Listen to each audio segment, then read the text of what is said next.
ஓம் சாந்தி. December 31, 2025. காலை Murali pop தாதா, மதுபன். இனிமையான குழந்தைகளே, மதுபனே அதி புனிதமான தந்தையின் வீடாகும். நீங்கள் தூய்மையற்ற எவரையும் இங்கு அழைத்து வரக்கூடாது. கேள்வி: இந்த கடவுளின் மிஷனில் உறுதியான நம்பிக்கை உள்ள புத்தியை உடையவர்களின் அறிகுறிகள் யாவை? பதில்: 1. அவர்கள் புகழ்ச்சியையும் இகழ்ச்சியையும் மிகவும் பொறுமையாக சமாளிக்கின்றார்கள். 2. அவர்கள் ஒருபொழுதும் கோபம் கொள்வதில்லை. 3. அவர்கள் எவரையும் ஷரீர உணர்வு பார்வையுடன் பார்க்க மாட்டார்கள். 4. அவர்கள் தங்களை ஆத்மாக்களாக கருதியவாறு மற்றவர்களையும் ஆத்மாக்களாக பார்த்து அவர்களுடன் பேசுகிறார்கள். 5. கணவன் மனைவி ஒன்றாக வாழும் பொழுதும் தாமரை மலர்கள் போன்று இருக்கிறார்கள். 6. அவர்கள் ஒரு பொழுதும் எவ்விதமான ஆசையையும் கொண்டிருப்பதில்லை. பாடல்: விட்டில் பூச்சிகள் ஏன் எரியவில்லை, அதாவது தங்களை அர்ப்பணிக்கவில்லை. ஓம் சாந்தி. ஆன்மீக தந்தை ஆன்மீக குழந்தைகளுக்கு விளங்கப்படுத்துகின்றார். அதாவது கடவுள் ஆன்மீக மாணவர்களுக்கு கற்பிக்கின்றார். அந்த பாடசாலைகளில் கற்கின்ற மாணவர்கள் ஆன்மீக மாணவர்கள் என அழைக்கப்படுவதில்லை. அவர்கள் விகாரமான சமூகத்திற்கு உரியவர்கள். முன்னர் நீங்களும் அசுரத்தனமாகவே இருந்தீர்கள். அதாவது நீங்கள் ராவண சமூகத்திற்கு உரியவராக இருந்தீர்கள். நீங்கள் இப்பொழுது ராமராஜ்யத்திற்கு செல்வதற்காக 5 விகாரங்களான ராவணனை வெற்றி கொள்ள முயற்சி செய்கின்றீர்கள். இந்த ஞானத்தை பெறாதவர்களுக்கு அவர்கள் ராவண ராஜ்யத்தில் உள்ளார்கள் என நீங்கள் விளங்கப்படுத்த வேண்டும். அவர்கள் இதை புரிந்து கொள்வதில்லை. நீங்கள் எல்லையற்ற தந்தையுடன் கற்கின்றீர்கள் என உங்களுடைய நண்பர்களுக்கும் உறவினர்களுக்கும் கூறும்பொழுது அவர்கள் அந்த நம்பிக்கையை கொண்டிருக்கின்றனர் என்றில்லை. தந்தை அல்லது கடவுள் பேசுகின்றார் என்று நீங்கள் எவ்வளவுதான் கூறினாலும் அவர்களுக்கு நம்பிக்கை இருக்க முடியாது. புதியவர்கள் இங்கே வருவதற்கு அனுமதிக்கப்படுவதில்லை. ஒரு கடிதம் இல்லாமலோ அல்லது அனுமதி கேட்காமலோ எவரும் இங்கு வர முடியாது. எவ்வாறாயினும் சில சந்தர்ப்பங்களில் அவர்கள் வரவே செய்கின்றார்கள். அதுவும் சட்டத்தை மீறுவதாகும். நீங்கள் ஒவ்வொருவருடைய செய்தியையும் அவர்களுடைய பெயர்கள் போன்றவற்றுடன் எழுதி அவர்களை அனுப்புவதற்கு அனுமதி பெற வேண்டும். பின்னர் நீங்கள் அவரை அனுப்பலாம் என பாபா பதிலளிப்பார்.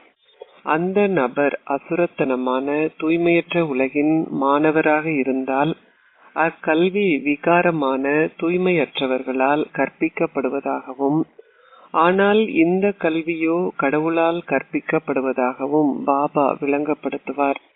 அந்த கல்வியின் மூலம் நீங்கள் சில சத பெறுமதியான அந்தஸ்தை மாத்திரம் பெறுகின்றீர்கள். ஒருவர் ஒரு முக்கியமான பரீட்சையில் சித்தியடைந்தாலும் அவரால் எவ்வளவு காலத்திற்கு ஒரு வருமானத்தை சம்பாதிக்க முடியும்? விநாசம் முன்னால் உள்ளது. இயற்கை அனர்த்தங்களும் வரும். நீங்கள் இதை புரிந்து கொள்கிறீர்கள். நீங்கள் இதை புரிந்து கொள்ளாது வெளியில் வசிப்பவர்களுக்கு வரவேற்பறையில் வைத்து விளங்கப்படுத்த வேண்டும். இது இறை கல்வியாகும். இங்கே புத்தியில் நம்பிக்கை உள்ளவர்கள் மாத்திரமே வெற்றி அடைவார்கள். அதாவது அவர்கள் உலகை ஆட்சி செய்வார்கள். ராவண சமூகத்திற்கு உரியவர்கள் இதை அறிய மாட்டார்கள். இதற்கு மிகுந்த எச்சரிக்கை தேவை. அனுமதி இல்லாமல் எவருமே இங்கு வருவதற்கு அனுமதிக்கப்படுவதில்லை. இது சுற்றுலாவுக்கான இடம் அல்ல. குறுகிய காலத்தில் சட்டங்கள் மிகவும் கடுமையாக்கப்படும். ஏனெனில் இது புனிதத்திலும் அதி புனிதமான இடமாகும். ஷிவ் பாபா இந்திரன் எனவும் அழைக்கப்படுகின்றார். இது இந்திர சபையாகும். மக்கள் நவ ரத்தினங்களினால் ஆன மோதிரத்தை அணிகிறார்கள். அதில் மரகத கல் உள்ளது. அத்துடன் புஷ்பராக கல்லும் உள்ளது. இப்பெயர்கள் அனைத்தும் தேவதைகளுக்கும் கொடுக்கப்பட்டுள்ளன. ஆத்மாக்களாகிய நீங்கள் பறக்கும் தேவதைகள். இதுவே உங்களை பற்றி வர்ணனையாகும். எவ்வாறாயினும் அந்த மக்கள் இந்த விஷயங்கள் பற்றி எதையும் புரிந்து கொள்வதில்லை. அவர்கள் அணிகின்ற மோதிரங்களிலும் குறிப்பிட்ட மற்ற ரத்தினங்களும் இருக்கின்றன. சில ஆயிரக்கணக்கான ரூபாய்கள் பெறுமதியும் மற்றவை 10 முதல் 20 ரூபாய் பெறுமதியானவையும் ஆகும். குழந்தைகளாகிய நீங்களும் வரிசை கிரமமானவர்கள். சிலர் கற்று அதிபதிகள் ஆகின்றனர், மற்றோர் கற்று பணிப்பெண்களாகவும் வேலையாட்களாகவும் ஆகின்றனர். ஓர் ராஜ்யம் ஸ்தாபிக்கப்படுகிறது. ஆகவே தந்தை இங்கே இருந்து உங்களுக்கு கற்பிக்கின்றார். அவர் இந்திரன், அதாவது மழையின் கடவுள் என்றும் அழைக்கப்படுகின்றார். இதுவே ஞான மழையாகும். வேறு எவருமின்றி தந்தையாலேயே உங்களுக்கு ஞானத்தை கொடுக்க முடியும். இதுவே உங்கள் இலக்கும் குறிக்கோளும் ஆகும். கடவுளே இக்கல்வியை கற்பிக்கின்றார் என்ற நம்பிக்கையை நீங்கள் கொண்டிருந்தால் நீங்கள் ஒருபொழுதும் விட்டு சென்றிருக்க மாட்டீர்கள். கல்புத்தி கொண்டவர்களை அம்பு ஒருபொழுதும் தைக்க முடியாது.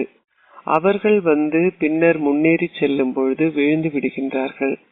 அரை கல்பத்திற்கு 5 விகாரங்களுமே உங்களின் எதிரிகளாக இருக்கின்றன. அவை உங்களை சரீர உணர்விற்கு கொண்டு வந்து உங்களை அறைகின்றன.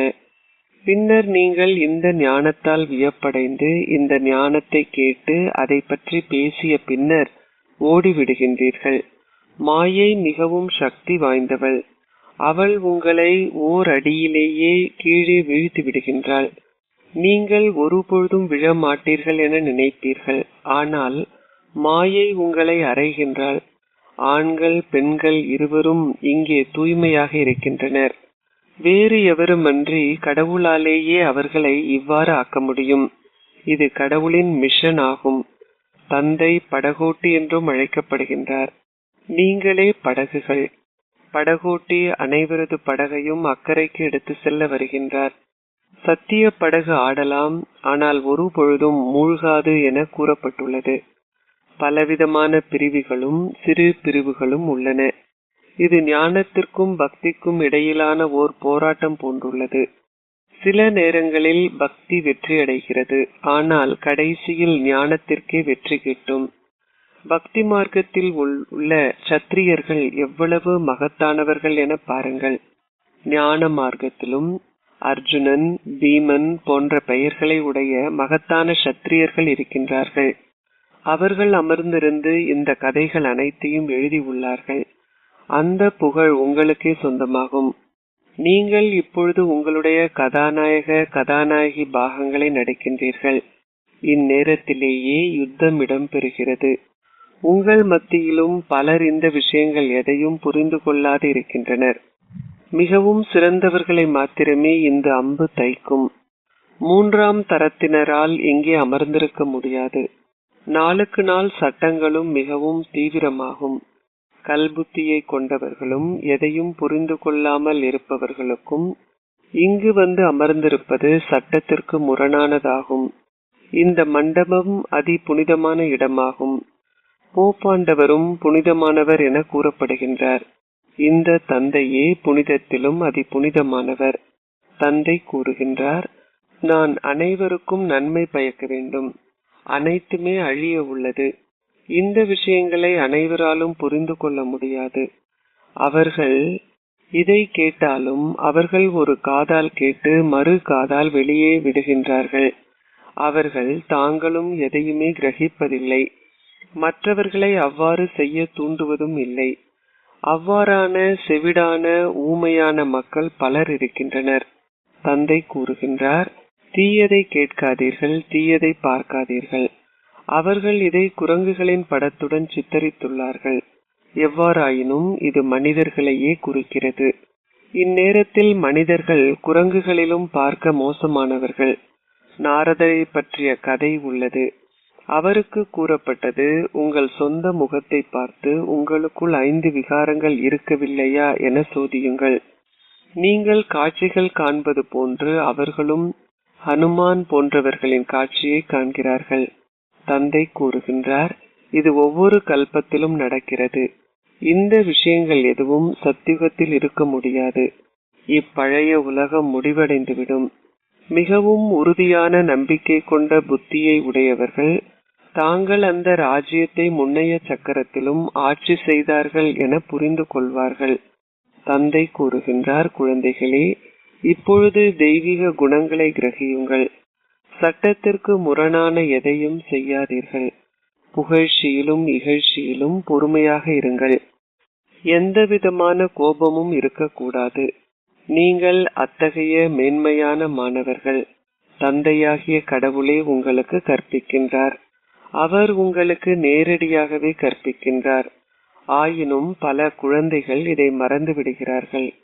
ஏனெனில் அவர் ஒரு சாதாரண ஷரீரத்தில் உள்ளார். தந்தை கூறுகின்றார், நீங்கள் ஷரீரதாரியை பார்ப்பதனால் உங்களால் அந்த அளவிற்கு ஈடேற்றப்பட்டவராக ஆக முடியாது. ஆத்மாவை பாருங்கள். ஆத்மா நெற்றியின் மத்தியில் வசிக்கின்றார். ஆத்மா இதை கேட்டு ஏற்றுக்கொள்வதாக தலையசைக்கின்றார். எப்பொழுதும் ஆத்மாக்களுடனேயே பேசுங்கள். ஆத்மாக்களாகிய நீங்கள் உங்களுடைய ஷரீரங்கள் என்ற சிம்மாசனத்தில் அமர்ந்திருக்கின்றீர்கள். நீங்கள் தமோ பிரதானமாக இருந்தீர்கள். இப்பொழுது சதோ பிரதானம் ஆக வேண்டும். நீங்கள் உங்களை ஆத்மாவாக கருதி தந்தையை நினைவு செய்கின்ற பொழுது ஷரீர உணர்வு துண்டிக்கப்படும். அரை கல்பத்தின் ஷரீர உணர்வு இருக்கிறது. இந்நேரத்தில் அனைவருமே ஷரீர உணர்வு உடையவர்கள். தந்தை கூறுகின்றார், இப்பொழுது ஆத்ம உணர்வுடையவர் ஆகுங்கள். ஆத்மாவே அனைத்தையும் கிரகிக்கின்றார். ஆத்மாவே உண்கின்றார், பருகுகின்றார். தந்தை அபோக்தா, அதாவது அனுபவங்களின் தாக்கத்திற்கு அப்பாற்பட்டவர் என்று அழைக்கப்படுகின்றார்.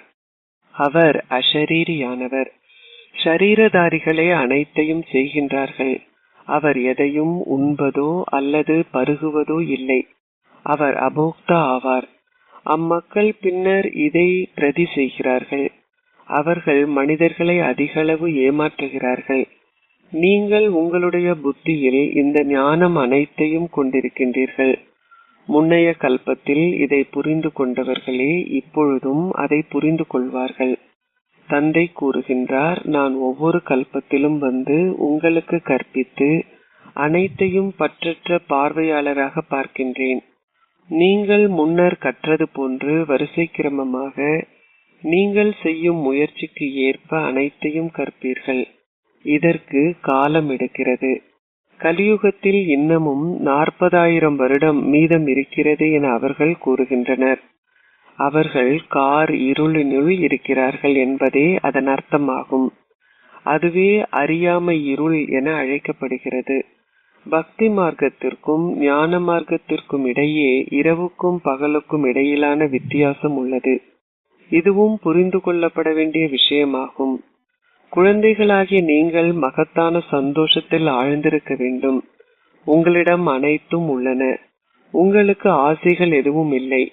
உங்கள் ஆசைகள் அனைத்தும் மிக சரியாக முன்னைய சக்கரத்தில் பூர்த்தி செய்யப்பட்டது போன்று பூர்த்தி செய்யப்படுகின்றன என்பதை நீங்கள் அறிவீர்கள். இதனாலேயே நீங்கள் முழுமையாக மன நிறைவு அடைந்தவராக இருக்கின்றீர்கள். இந்த ஞானம் எதுவும் இல்லாதவர்கள் மன நிறைவு அடைய மாட்டார்கள். சந்தோஷத்தை போன்ற போஷாக்கு எதுவும் இல்லை என்று கூறப்பட்டுள்ளது. நீங்கள் பிறவி பிறவியாக ஓர் ராஜ்யத்தை பெறுகின்றீர்கள். பணிப்பெண்களாகவும் வேலையாட்களாகவும் ஆக உள்ளவர்கள் அந்த அளவு சந்தோஷத்தை கொண்டிருக்க மாட்டார்கள். நீங்கள் முற்றிலும் தைரியமான போர் வீரர்கள் ஆக வேண்டும். மாயையால் உங்களை அசைக்க முடியாதிருக்க வேண்டும். தந்தை கூறுகின்றார், நீங்கள் உங்களுடைய கண்களை குறித்து மிகவும் எச்சரிக்கையாக இருக்க வேண்டும். எவ்விதமான குற்றப்பார்வையும் இருக்கக்கூடாது. சில நேரங்களில் அவை ஒரு பெண்ணை பார்க்கின்ற பொழுது விஷமத்தனம் செய்கின்றன. ஓ, நீங்கள் சகோதர சகோதரிகளான குமார்கள் குமாரிகள். எனவே ஏன் உங்களுடைய புலனங்கங்கள் விஷமத்தனம் செய்கின்றன? மாயை மகத்தான கோடீஸ்வரர்களையும் முடித்து விடுகின்றாள். மாயை ஏழைகளையும் கூட முழுமையாக கொன்று விடுகின்றாள். பின்னர் அவர்கள் கூறுகின்றார்கள், பாபா, நான் தாக்கப்பட்டேன். ஓ, நீங்கள் 10 வருடத்தின் பின்னரும் தோற்கடிக்கப்பட்டு விட்டீர்கள். இப்பொழுது நீங்கள் ஆழ் நரகத்தில் வீழ்ந்து விடுவீர்கள். அவர்களது ஸ்திதி உள்ளூர எவ்வாறு உள்ளது என நீங்கள் புரிந்து கொள்ள முடியும். சிலர் மிக நல்ல சேவை செய்கின்றார்கள். குமாரிகள் பீஷ்ம பிதா மீதும் அம்பை எய்கின்றார்கள். இந்த விஷயங்கள் கீதையில் சிறிதளவு குறிப்பிடப்பட்டுள்ளன. அவையே கடவுளின் வாசகங்களாகும். கடவுள் கிருஷ்ணர் கீதையை பேசியிருந்தால் அதில் ஏன் வெகு சிலரே நான் யார் என்றும் நான் எவ்வாறு உள்ளேன் என்றும் அறிவார்கள் என்று கூறப்பட்டுள்ளது?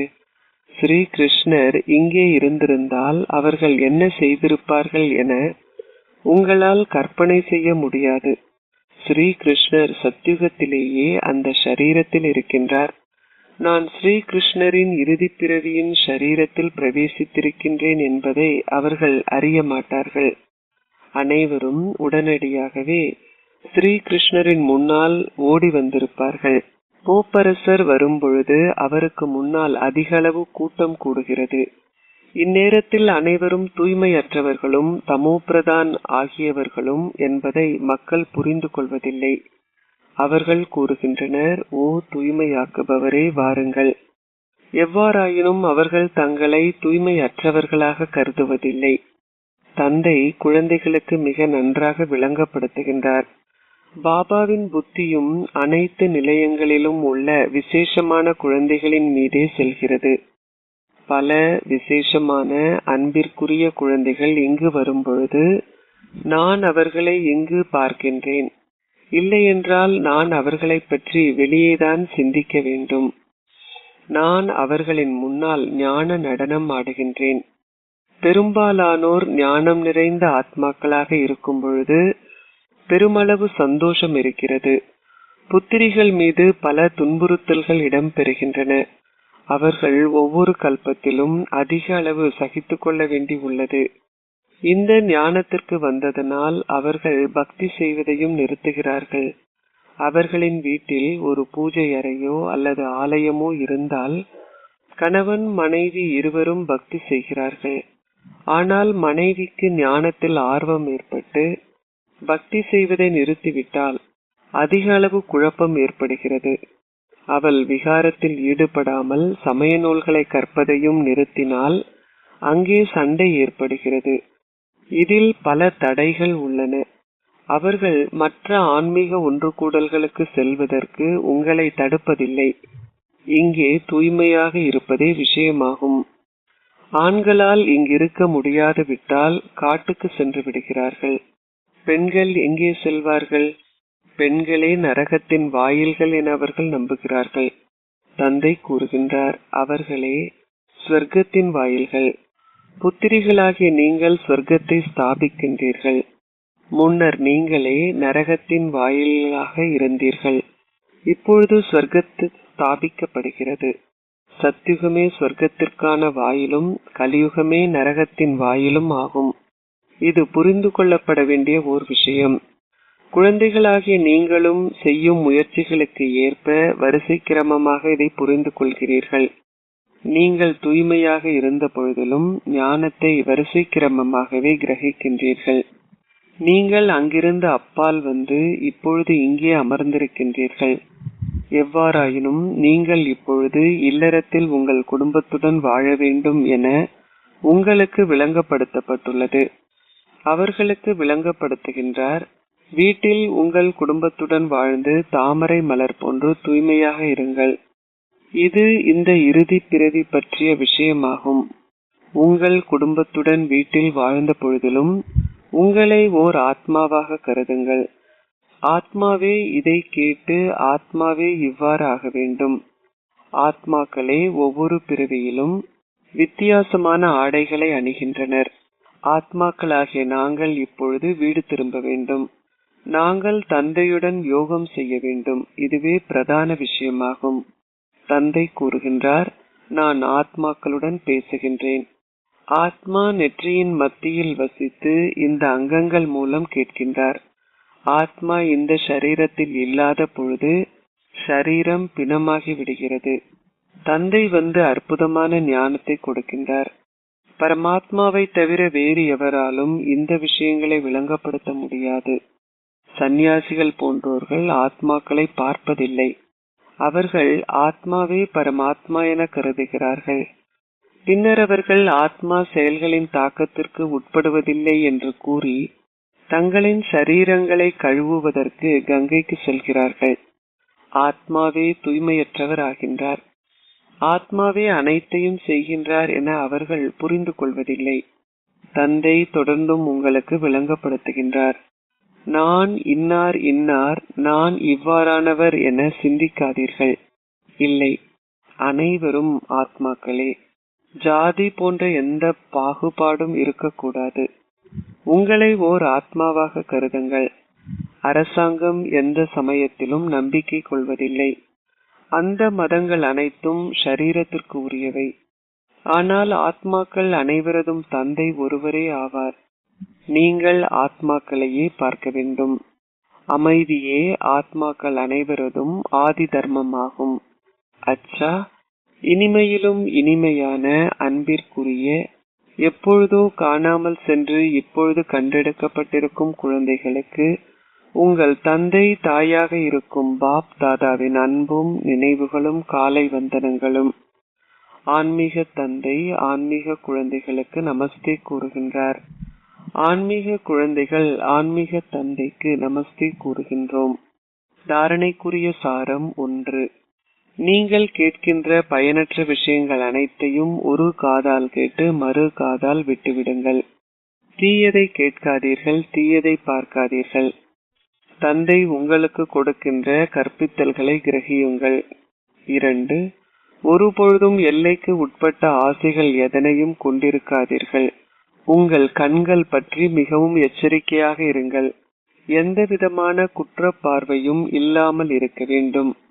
எந்த ஒரு பௌதிக புலனங்கமும் விஷமத்தனம் செய்யக்கூடாது. முழுமையான சந்தோஷத்துடன் இருங்கள். ஆசீர்வாதம். ஒரு பற்றற்ற பார்வையாளராக மாயையின் விளையாட்டுகளை பார்ப்பதன் மூலம் சதா பயமற்ற மாயையை வெற்றி கொண்டவர் ஆகுவீர்களாக. காலத்திற்கு காலம் குழந்தைகளாகிய உங்கள் ஸ்திதி முன்னேற்றம் அடைகிறது. அவ்வாறே இப்பொழுது மாயையின் தாக்குதல் எதுவும் இல்லாமல் இருக்க வேண்டும். மாயை உங்களை தாக்குவதற்காக அன்றி வணக்கம் செலுத்துவதற்காக வர வேண்டும். மாயை வந்தாலும் கூட ஒரு விளையாட்டை போன்றே அவளை பாருங்கள். ஒரு எல்லைக்கு உட்பட்ட விளையாட்டை ஒரு பற்றற்ற பார்வையாளர் பார்ப்பதை போன்றே அவளை அனுபவம் செய்யுங்கள். மாயையின் வடிவம் எவ்வளவு பயங்கரமாக இருந்தாலும் அவளை ஒரு சிறிய விளையாட்டு பொருளாக நீங்கள் பார்த்தால் நீங்கள் அதிக அளவு சந்தோஷம் அடைவீர்கள். நீங்கள் அப்பொழுது அவளை பார்த்து பயப்பட மாட்டீர்கள். மாயையின் விளையாட்டை சதா ஒரு பார்வையாளராகவும் விளையாட்டு வீரர்களாகவும் பார்க்கின்ற குழந்தைகள் சதா பயமற்றவர்களாக இருப்பதுடன் அவர்கள் மாயையை வெற்றி கொண்டவர்களாகவும் ஆகின்றார்கள். ஸ்லோகம். கோபம் உங்களை நெருங்க முடியாத அளவிற்கு அன்பு கடல்களாகுங்கள். அவ்யக்த இஷாரா. இப்பொழுது முழுமையாகவும் கர்மாத்தீதாகவும் ஆகின்ற ஆழமான அக்கறையை கொண்டிருங்கள். கர்மாத்தீத் என்றால் உங்கள் செயல்களில் பற்றற்று இருப்பதும் உங்கள் செயல்களுக்கு அடிமையாக இல்லாதிருப்பதும் ஆகும். விடுதலை அடைந்தவராக உங்கள் பௌதிக புலன்களினால் செயல்களை செய்யுங்கள். அனைத்தையும் செய்தாலும் எதனையும் செய்வதிலிருந்து விடுதலை அடைந்தவராகவும் உறவு முறையில் அல்லது தொடர்பில் இருக்கின்ற பொழுதிலும் கர்மாத்தீதாக இருப்பவர் என்ற புகழ் உள்ளது. அத்தகைய ஸ்திதியை நீங்கள் கொண்டிருக்கின்றீர்களா? எந்த ஒரு பற்றும் இருக்கக்கூடாது. பற்றுடன் எந்த ஒரு சேவையையும் செய்யாதீர்கள். ஆனால் ஒரு கருவியாக அதை செய்யுங்கள். இவ்வாறு செய்வதனால் நீங்கள் இலகுவாக கர்மாத்தீத் ஆகுவீர்கள். ஓம் சாந்தி.